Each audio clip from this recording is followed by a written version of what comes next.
la fin d'une longue journée pour eux.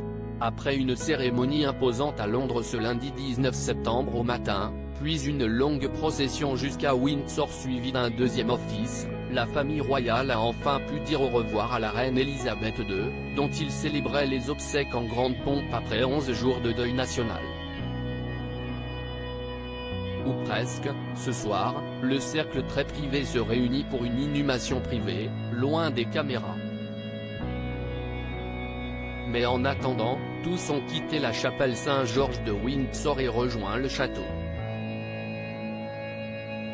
Et après le départ du roi Charles III, monté en voiture avec sa femme, puis de ses deux fils, les princes William et Harry, dans deux véhicules différents, on a pu assister à une scène inattendue. Les autres petits-enfants de la reine Elisabeth II sont en effet repartis à pied, s'autorisant même quelques gestes de soulagement ou de relâchement. Et la première à avoir eu cette idée, sûrement pour éviter d'attendre, si est la princesse Béatrice d'York, accompagnée de son mari, Edoardo Maplimosi, et de sa mère, la controversée Sarah Ferguson. La jeune femme est partie à pied, remontant la rue Escarpin au pied et saluant les gardes sur son passage.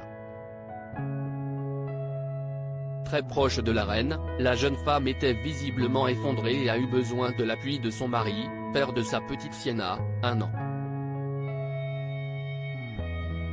Sa sœur Eugénie, en revanche, semble être rentrée de son côté, puisqu'on ne l'a pas aperçue sur les images télévisées. Leur cousine Zara Tindall semblait en revanche soulagée et s'est même permis quelques gestes interdits.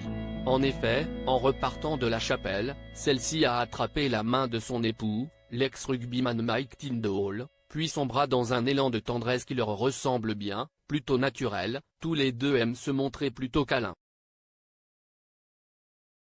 Ils étaient accompagnés de leur fille aînée, Mia, 8 ans, qui marchait à leur côté.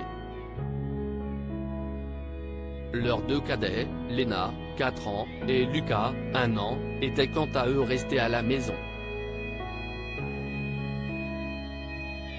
Le frère de Zara, Peter Phillips, était également avec eux, mais surtout avec ses deux filles, Savannah, 11 ans et demi, et Isla, 10 ans.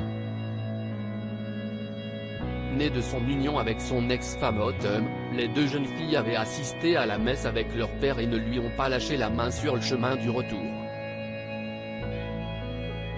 En couple avec une amie de sa sœur, mais non marié pour le moment, le discret petit-fils aîné de la reine était venu en solo aux obsèques de la reine et avait notamment laissé ses filles entrer dans l'église avec leur oncle Mike,